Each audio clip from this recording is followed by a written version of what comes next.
I'll be the first to tell you that losing fat and getting lean isn't exciting. In fact, it's boring as fuck. Your life will not look like a movie transformation montage, and it's not gonna get any more exciting just because you lost weight. But if you do lose weight and become lean, your life will get better. This is due to your health improving, your confidence growing, and your testosterone increasing. Yes, by eventually being able to see your toes, your testosterone will actually increase. If you're new to my channel, I'm Ben Murphy. I used to be 40 pounds or 18 kilograms overweight. However, I was able to drop those 40 pounds and get down to 12% body fat, all within 5 months of starting. Here's what I was able to do that most don't seem to be able to. The biggest things I did was treat fat loss like it's a marathon, not a sprint. I put strength training on the same level of priority as I did for fat loss. And the last thing I did, I can genuinely say I don't personally know anyone who's done this like I have. I'll talk about that at the end of the video. Also, as a bonus, in the description below, I've put a link to the most widely used calorie calculator on the internet. If you've never tracked your calories before, or just want to get back into it, check that out after this video.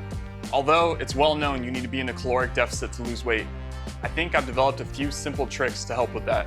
My friends and family always comment on how much food I can eat. And when they're finished with their half-eaten meal, I'll finish mine. So when I was in full fat loss mode, I tell myself before the food was ready that this is all you get. There isn't gonna be another serving. Enjoy this plate, and after that, you're done, kid. For the most part, that worked. However, there were still nights that after dinner, I would get up, go to the kitchen, and eat whatever extra food my wife had made. I simply asked my wife to stop making as much food as she normally does. All I had to do was ask her to make less, and now there wasn't any more food for me to eat. If you do your own cooking, or your partner does, either way, just make less food. It'll be less tempting to go over your calories if you have to cook more after you've already eaten. But the issue may be that you're eating too much because of how fast you're eating. Now, I used to work as an EMT and as a plumber, so I've probably been around some of the fastest eaters in the world. This is something I see too often among overweight people. They eat way too fast. Of course you're gonna wanna eat more when you scarf down a whole meal in 5 minutes. Your stomach hasn't had enough time to tell your brain how much food you've given it. Studies consistently show that slow eating is linked to a lower BMI, or body mass index. A study by the University of Chicago Medicine found that slow eaters were 42% less likely to be overeaters. If you've never seen a competitive eating contest, check it out and see how fast a professional goes. They do this so their brain can't react fast enough to stop the eating. Although less extreme, the same is true when you do this in real life. Eating fast helps lead to calorie overload and, of course, from there on, fat gain. Slow it down. Although those tips are simple, I think this one has to be the easiest of them all. Drink water before you eat. Drink about 2 full glasses before any meal. That should be perfect. Don't drink soda, juice, or anything else with calories as a substitute. It's a lot of calories, and it'll definitely make you hungrier. Speaking of soda, cut it out of your diet. It's filled with shit that can clean a car battery. Think of what that can do to your stomach. Plus, it's loaded with empty calories, and because we're cutting weight, we need to make literally every one count. Adults who drink 1 or more soda a day are 27% more likely to be overweight. And I'm willing to bet that if you know someone who often drinks soda, that they're big, and not in a good way. Do you drink water during the day? No water at all? Okay, all right. And then what are you drinking during the day? Sodies. Sodies. Sody pops. Okay. And how much do you think you drink a day? 8 to 12 a day. 8 to 12 cans? Mm-hmm. Okay. And it's regular soda? No, it's Dad. It's diet. No one should be drinking 8 to 10 sodas a day. Just because it's a liquid doesn't mean it's hydrating you or good for you. There's a lot of other substances in those diet sodas that do dehydrate you and absolutely contribute to a poor overall diet and health. I don't care if they make 0-calorie options. It's still filled with artificial ingredients that your body isn't supposed to have. Same goes for energy drinks. What about alcohol? Alcohol is literally poison for human beings. It does not benefit you at all. If I had to list the top testosterone and gains habit killers, alcohol would probably be in the top 2 or 3. When trying to lose weight, it's the enemy, because alcohol slows down your body's metabolism, making it less efficient at burning calories. On top of this, it messes with your sleep. one of the most important factors when becoming lean.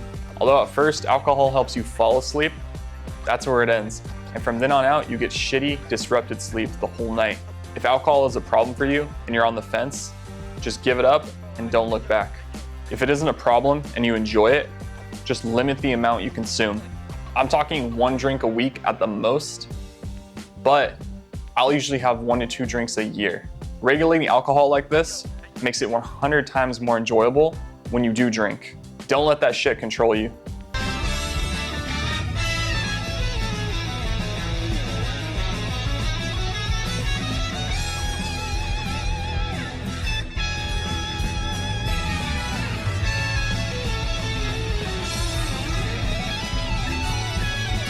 For one, don't go out and run 10 miles to burn fat.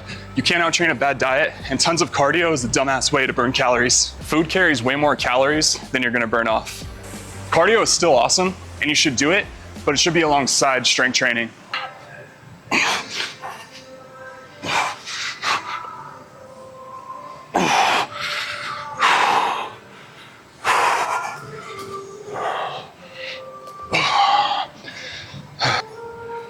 Hey, I said in the beginning that I treat the gym in the same way that I treat fat loss, and I meant it. When I work out, I do so with purpose. I choose to do the hard things like pull-ups,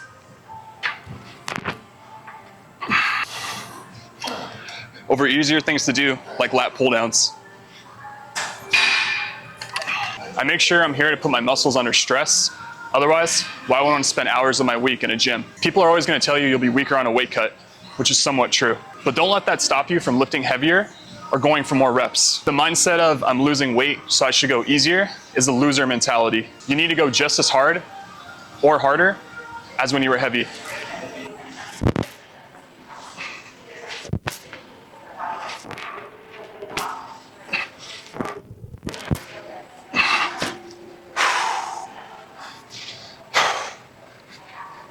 Because the entire time you're trying to reveal what's underneath that fat, you need to build something that you can actually reveal. If you don't train hard and you just eat in a caloric deficit and train like a pansy, you'll look skinny fat. You don't want that.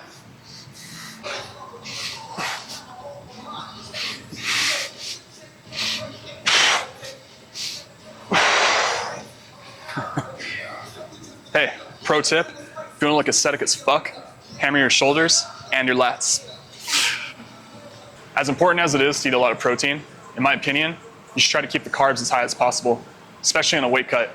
You wanna do this to keep fuel in the tank for your workouts. All right, I said I would talk about what I did that no one else I've known has done before, and I will. But first, hit that like button, leave a comment, share this video, and subscribe to my channel. Now, once I did my research and I found out that all you have to do to lose weight is just eat less food, I did something kind of extreme. You see, at first I tried putting together a loose diet to be in a caloric deficit, but I failed at that for a few months. My main issue is that once I ate a little bit of food, it was hard for me to stop until I felt full. But I knew that if from the time I woke up until the time I went to sleep, if I didn't eat anything at all, that initial temptation wouldn't even be there. So I said, fuck it, and started alternate day fasting. No, that does not mean 24 hours on eating and 24 hours off. It's actually 36 hours of not eating and then a 12-hour window to eat. Doing this put me in a massive caloric deficit for the week, and it was pretty much impossible for me to go over my calories on the days that I would eat. This is 100% the reason I was able to drop 40 pounds in 5 months. Although this sounds hard, for me, it was the easy way out. This was the easiest way to achieve a caloric deficit, and years later, I still stand by that. However, I only alternate day fasted for about 2 of the 5 months. Once I knew I wanted to start weightlifting, I realized I need protein to build muscle, and not getting it half the week wasn't gonna work anymore. By the time I started strength training, I had already lost a lot of weight and was no longer as hungry as I used to be. So I put myself on a 2,000 calorie diet, which for me was still a big deficit. Loaded it with protein, and now drop fat while building muscle. I always recommend that you shouldn't alternate day fast unless you have a lot of fat to lose. Because in my opinion, there's nothing wrong with wanting to lose fat fast the right way. And what I mean by that is not taking Ozempic or any other weight cutting pills, but doing it the hard work way. I also say that if you're doing strength training, like weightlifting and calisthenics, not to do it because you need that protein to build muscle. However, I can say that I committed to such an extreme action because I wanted fast results, and I don't regret it. Thanks for watching. Now, watch every video of mine YouTube recommends here